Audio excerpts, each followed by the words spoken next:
ಇದ್ದಿದ್ದು ಇದ್ದ ಹಾಗೆ. ಮಂಡ್ಯ ತಾಲೂಕಿನ ಬಸರಾಳು ಹೋಬಳಿಯ ತಾವರೆಕೆರೆ ಗ್ರಾಮದ ಲಕ್ಷ್ಮಮ್ಮ ದೇವಿಯ ನೂತನ ವಿಗ್ರಹ ಪ್ರತಿಷ್ಠಾಪನಾ ಕಾರ್ಯಕ್ರಮವನ್ನು ವಿಧಿವತ್ತಾಗಿ ನಿರ್ವಹಿಸಲಾಯಿತು.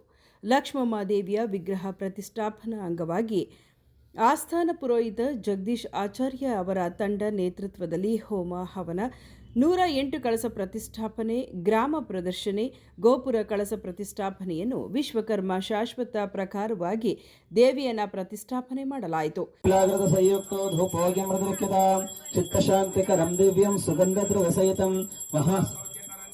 अर्पयामि चिते विभो जगन्माता श्री लक्ष्मम्मा देवी नमः। जलादिवास काले धूपं दर्शयामि। नीराजनं सर तोळिदु हिरण्यवातं मदो ओपणं दधाति मदव्योसानेति एकदा ब्रह्मणोपहरति एकदेव यजमान आयुस्तेजो दधाति। भगवते लक्ष्मम्मा देवी नमः। नीराजनं दर्शनीराजनानन्तरम् आचमनं समर्पयामि। आचमनानन्तरं परिमलपत्र पुष्पाणि समर्पयामि। ಆಯ್ತಲ್ಲ, ಓಕೆ. ವಾಪಸ್ ಈಗ ನಮ್ಮ ಅಣ್ಣಂದ್ರು ನಾನು ಮಂತ್ರ ಹೇಳ್ತೀನಿ. ಮಂತ್ರ ಹೇಳೋ ಸುಮ್ಮನೆ ಅಮ್ಮನವ್ರಿಗೆ ಕಲಿಸ್ಬೇಕಷ್ಟೇ, ಎತ್ತಿದ ಕೆಲಸ ಬೇಡ. ಓಂ, ಒಂದು ನಿಮಿಷ ನಾನು ಹೇಳ್ತೀನಿ. ಸ್ವಾಗತಂ ದೇವ ದೇವೇಶ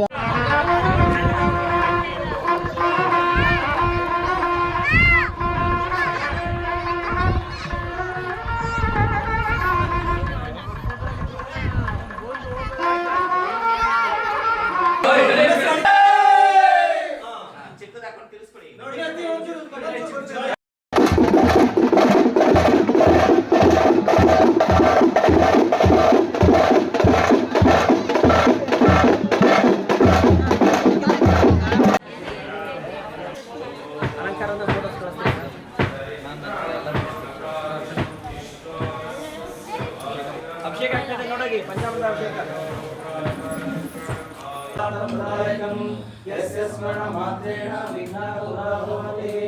या विश्वकर्मणो भिन्ना या देवी मदनफलम् यया वाचस्पति सोऽभूतां गायत्रीं भजे शिवां मनुमयं चतुष्टारं शिल्पिदेवं दिवाकरं ब्रह्मणस्तामस्यामि सर्व.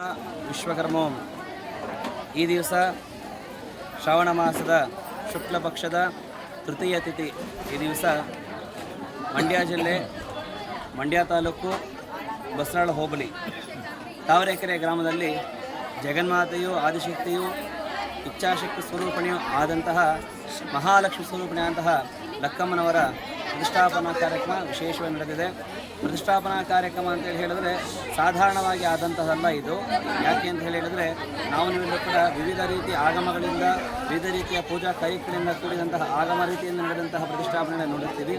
ಆದರೆ ಈ ದಿವಸ ನಡೆದಿರುವಂತಹದ್ದು ಶ್ರೀ ವಿಶ್ವಕರ್ಮ ಶಿಲ್ಪಶಾಸ್ತ್ರೋಕ್ತ ಪ್ರಕಾರವಾಗಿ ಆಗಮೋಕ್ತವಾಗಿ ಶೈವಾಗಮೋಕ್ತವಾಗಿ ನಡೆದಿರುವಂತಹ ಷಡಾಧಾರ ಸಹಿತ ಪ್ರತಿಷ್ಠಾಪನೆ. ಏನು ಷಡಾಧಾರ ಸಹಿತ ಪ್ರತಿಷ್ಠಾಪನೆ ಅಂತೇಳಿ ಹೇಳಿದರೆ, ಪ್ರತಿಷ್ಠಾಪನೆ ಮಾಡುವಂತಹ ಕಾರ್ಯಕ್ರಮದಲ್ಲಿ ನಾನಾ ರೀತಿಯ ವಿಧಿಗಳಿದ್ದರೂ ಕೂಡ ವಿಶೇಷವಾಗಿ ನಿಜವಾದಂತಹ ಮತ್ತು ನೈಜ ವಿಧಾನ, ಒರಿಜಿನಲ್ ಮೆಥಡ್ ಅಂತೇಳಿ ಹೇಳಿದರೆ ಷಡಾಧಾರ ಪ್ರತಿಷ್ಠಾಪನೆ. ದೇವರು ಪ್ರತಿಷ್ಠಾಪನೆ ಆಗುವಂತಹ ಗರ್ಭಗುಡಿಯಿಂದ 7. ಇದೇ ಸಂದರ್ಭದಲ್ಲಿ ಮಂಡ್ಯ ಜಿಲ್ಲಾಧಿಕಾರಿ ಡಾಕ್ಟರ್ ಕುಮಾರ ಮಾತನಾಡಿ, ಭಾರತೀಯ ಸಂಸ್ಕೃತಿ ಜೀವಂತಿಕೆ ಇರಲು ಮುಖ್ಯ ಕಾರಣ ಗ್ರಾಮೀಣ ಪ್ರದೇಶದ ಈ ಸೊಗಡು. ಇಲ್ಲಿ ಒಳ್ಳೆಯ ಮೌಲ್ಯ ಮತ್ತು ನಡೆ ನುಡಿ ಹಳ್ಳಿಗಳಲ್ಲಿ ಸಿಗುತ್ತದೆ. ಈ ದೇವಿಯ ಆಶೀರ್ವಾದ ಎಲ್ಲರಿಗೂ ಸಿಗಲಿ ಎಂದು ಆಶಿಸಿದರು. ಒಳ್ಳೆಯ ಮೌಲ್ಯಗಳು ಯಾವ ಮಾರ್ಕೆಟ್ ಹೋದ್ರೂ ಸಿಗಲ್ಲ. ನೀವು ಎಷ್ಟು ದುಡ್ಡು ಕೊಡ್ತೀನಿ ಅಂದ್ರೂ ಸಿಗಲ್ಲ. ಯಾವ ಮಾರ್ಕೆಟ್ ಅಲ್ಲೂ ನನಗೆ ಒಳ್ಳೆಯ ನಡೆ ನುಡಿ ಬೇಕು ಅಂದ್ರೂ ಸಿಗಲ್ಲ, ಒಳ್ಳೆಯ ಸಂಸ್ಕಾರ ಬೇಕು ಅಂದ್ರೂ ಸಿಗಲ್ಲ. ಇವೆಲ್ಲವೂ ಕೂಡ ಸಿಗ್ಬೇಕಂತ ಹೇಳಿದ್ರೆ ನಮ್ಮ ಮನಸ್ಸಿನಲ್ಲೇ ಸಿಗ್ಬೇಕು. ಹಾಗಾಗಿ ಯಾಕೆ ಈ ಮಾತು ಹೇಳ್ತಾ ಇದ್ದೀನಿ ಅಂತ ಹೇಳಿದ್ರೆ, ಎಲ್ಲೋ ಒಂದ್ ಕಡೆ ಗ್ರಾಮೀಣ ಪ್ರದೇಶದ ಇರ್ತಕ್ಕಂಥ, ಯಾಕೆ ನಾನು ಒಬ್ಬ ಅತ್ಯಂತ ಗ್ರಾಮೀಣ ಪ್ರದೇಶದಿಂದ ಬಂದಿರತಕ್ಕಂಥ ಒಬ್ಬ ವ್ಯಕ್ತಿಯಾಗಿ ಹೇಳ್ಬೇಕಾದ್ರೆ, ನಮ್ಮ ಭಾರತೀಯ ಸಂಸ್ಕೃತಿಯ ಪರಂಪರೆ ಇವತ್ತೇನಾದ್ರೂ ಕೂಡ ಜೀವಂತಿಕೆಯಿಂದ ಕೂಡಿದೆ ಅಂತ ಹೇಳಿದ್ರೆ ಅದು ನಮ್ಮ ಗ್ರಾಮೀಣದ ಸೊಗಡು, ನಮ್ಮ ಗ್ರಾಮೀಣ ಸಂಸ್ಕೃತಿ ಕಾರಣ ಅಂತ ಹೇಳ್ತಾ ಇದ್ದೀನಿ. ಇದೇ ಸಂದರ್ಭದಲ್ಲಿ ಗ್ರಾಮದ ಗಣ್ಯರು ಹಾಗೂ ಮುಖಂಡರು ತಾವರೆಕೆರೆ ಗ್ರಾಮದ ಲಕ್ಷ್ಮಮ್ಮ ದೇವಿಯ ಪ್ರತಿಷ್ಠಾಪನೆ ವಿಚಾರವಾಗಿ ತಮ್ಮ ಮನದಾಳದ ಅನಿಸಿಕೆಗಳನ್ನು ಹಂಚಿಕೊಂಡರು. ತಾಯಿ ಊರು ತಾವರೆಕೆರೆ, ನಮ್ಮ ತಾಯಿ ಹುಟ್ಟು ಬೆಳೆದಂಥ ಊರು. ನಮ್ಮ ತಾಯಿ ಹೆಸರು ಹೇಳಿಕೇಳಿ ಪುಟ್ಟಲಕ್ಷ್ಮಿ ಅಂತಾನೆ.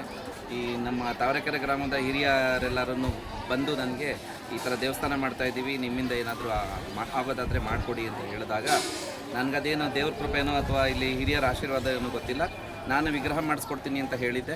ಅದೇ ರೀತಿ ಈ ವಿಗ್ರಹ ಒಂದು 4-5 ತಿಂಗಳು ತಗೊಂಡು ಮಾಡಿಕೊಡೋದಕ್ಕೆ ಈ ಶ್ರಾವಣ ಮಾಸದಲ್ಲೇ ವಿಗ್ರಹ ಬಂದಿದ್ದು ನಮ್ಮ ಅದೃಷ್ಟನೇ ಸರಿ. ಈ ವಿಗ್ರಹ ಬಂದಿದೆ. ಇಲ್ಲಿ ಷಡಾಧಾರ ಸಹಿತ ಎಲ್ಲ ರೀತಿ ಪ್ರತಿಷ್ಠಾಪನೆ ಶಾಸ್ತ್ರೋಕ್ತವಾಗಿ ಪ್ರತಿಷ್ಠಾಪನೆ ಮಾಡಿಸಿದ್ದೀವಿ. ನಮ್ಮ ಊರಿನ ಗ್ರಾಮಸ್ಥರು, ಇತರೆ ನಮ್ಮ ಸ್ನೇಹಿತರುಗಳು ಎಲ್ಲರೂ ಸೇರಿಕೊಂಡಿದ್ದಾನೆ. ನಮ್ಮ ಊರಿನ ಯುವಕರಂತೂ ತುಂಬ ಚೆನ್ನಾಗಿ ಓಡಾಡಿದ್ದಾರೆ. ಇಲ್ಲಿ ಎಲ್ಲ ತುಂಬ ಕಷ್ಟಪಟ್ಟು ಅದು 560 kg ಇರುವಂಥ ವಿಗ್ರಹನ ಎತ್ತೋದು ಸುಲಭದ ಮಾತಲ್ಲ. ಯುವಕರು ಅದಕ್ಕೆ ಕಷ್ಟಪಟ್ಟು ಎತ್ತಿ ಗರ್ಭಗುಡಿ ಒಳಗಡೆ ಇರಿಸಿ ಆಳ 7 ಅಡಿ ಆಳದಲ್ಲಿ ನಿಧಿಕುಂಭ ಮತ್ತು ಇದು ಪೀಠ ಎಲ್ಲ ಸ್ಥಾಪನೆ ಮಾಡಿ ಶಾಸ್ತ್ರೋಕ್ತವಾಗಿ ನಾವು ಸ್ಥಾಪನೆ ಮಾಡಿದ್ದೀವಿ. ಇದು ನಮ್ಮ ಪೂರ್ವಜನ ಪುಣ್ಯನೋ ಅಥವಾ ಈ ಊರಿನ ಹಿರಿಯರ ಆಶೀರ್ವಾದನೋ ಅಥವಾ ಲಕ್ಕಮ್ಮ ದೇವಿ ಆಶೀರ್ವಾದನೋ ಗೊತ್ತಿಲ್ಲ. ಇದನ್ನು ಇವತ್ತು ತುಂಬ ಚೆನ್ನಾಗಿ ನಡ್ಸ್ಕೊಂಡು ಬಂದಿದ್ದೀವಿ. ನನಗಂತೂ ತುಂಬ ಸಂತೋಷ ಆಗ್ತಿದೆ. ಅದನ್ನು ಹೇಳೋಕ್ಕಾಗಲ್ಲ ಆ ಸಂತೋಷನ. ಎಲ್ಲರಿಗೂ ಒಳ್ಳೇದು ಮಾಡಲಿ.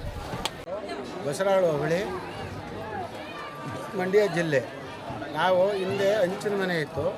ಇವಾಗೇನೋ ಎಲ್ಲ ಯುವಕರು, ಹೆಣ್ಮಕ್ಳು, ದೊಡ್ಡವರು ಎಲ್ಲ ಮನಸ್ಸು ಮಾಡಿ ಇವಾಗ ದೇವಸ್ಥಾನ ಕಟ್ಟಿದ್ದೀವಿ. ಇಲ್ಲಿವರೆಗೂ ಸೂಕ್ತವಾಗಿ ನಡೀತು. ಇದೇ ನಮ್ಮ ಸೀನಪ್ಪನವ್ರಿಗೆ ಹೋದೋ ವಿಗ್ರಹ ಮಾಡಿಸ್ಕೊಡಿ ಅಂತ ಹೇಳ್ದು. ಅವರು ಆಯಿತು ಅಪ್ಪ, ನೀವು ಏನಾರು ಮಾಡಿಸ್ಕೊಡ್ತೀವಿ, ದುಡ್ಡಂತೂ ಕೊಡಲ್ಲ, ಏನಾರು ಒಂದು ವಸ್ತು ಮಾಡಿಕೊಡ್ತೀವಿ ಅಂದರು. ಮಾಡಿಕೊಟ್ಟಿದ್ದಾರೆ. ಇರೋದೇನು ಹೇಳೋದು, ಮಾಡಿಕೊಟ್ಟಿದ್ದಾರೆ. ಇವಾಗೆಲ್ಲ ಅನುಕೂಲವಾಗಿ ಕಾರ್ಯ ನಡೆದಿದೆ. ಯುವಕರು, ಯುವತಿಯರು, ದೊಡ್ಡವರು ಎಲ್ಲ ಸೇರಿ ಒಳ್ಳೆಯ ಕಾರ್ಯಕ್ರಮ ನಡೆದಿದೆ. ನಮಗೂ ಖುಷಿ ಆಗ್ತಾ ಇದೆ. ತಮ್ಮ ಹೆಸರು ಗೌಡ್ರೆ? ರಾಮೇಗೌಡ. ನಾನು ಮುಖ್ಯವಾಗಿ ಹೇಳಬೇಕಂದ್ರೆ ತಾಯಿ ಪಾದಕ್ಕೂ ಮೊದಲನೇ ನಮಸ್ಕಾರ. ನಾನು ಈ ಊರಿನ ಮಗನೇ. ಆದರೆ ನನಗೆ ಇಲ್ಲಿ ಒಂದು ಸಣ್ಣ ಸೇವೆ ಮಾಡೋ ಅವಕಾಶ ಸಿಕ್ತು. ಹೇಗೆ ಸಿಕ್ತು ನನಗೆ ಗೊತ್ತಿಲ್ಲ. ಅದು ನಾನು ಹಿಂಗೆ ನಮ್ಮ ಮಗಳ ಮದುವೆ ಇನ್ವಿಟೇಷನ್ ಕೊಡೋಕ್ಕೆ ಬಂದಾಗ ಗ್ರಾಮಸ್ಥರು ಒಂದು ನಿಮ್ದು ಸೇವೆ ಮಾಡ್ಕೊಡಿ. ಯಾಕಂದ್ರೆ ನಾನು ಯಾವುದು ತಾಯಿಗೆ ಮಾಡಿದ್ರೆ ನಾನು ಮಾಡಿದೆ ಅಂತ ಹೇಳ್ಕೊಬಾರ್ದು, ನಾನು ಹೇಳೋದಿಲ್ಲ. ಅದು ಆಕೆ ಸಂಕಲ್ಪ ಇತ್ತು, ನನ್ನ ಕೈಯಲ್ಲಿ ಮಾಡಿಸ್ಕೊಂಡಿದ್ದಾಳೆ. ನಂಗೆ ಭಾಳ ಸಂತೋಷ ಆಗಿದೆ, ಖುಷಿಯಾಗಿದೆ. ಆ ತಾಯಿ ಕೃಪೆ ನಮ್ಮ ಮೇಲೆ ಸದಾ ಇರಲಿ, ಮತ್ತು ಊರಿನ ಜನತೆ ಮೇಲೆ ಇಲ್ಲಿ ಕಷ್ಟಪಟ್ಟಂಥ ಎಲ್ಲರ ಮೇಲೆ ಇರಲಿ ಅಂತ ನಾನು ಕೇಳ್ಕೊತಾ ಆ ತಾಯಿಗೆ ನಾನು ನಮಸ್ಕಾರ.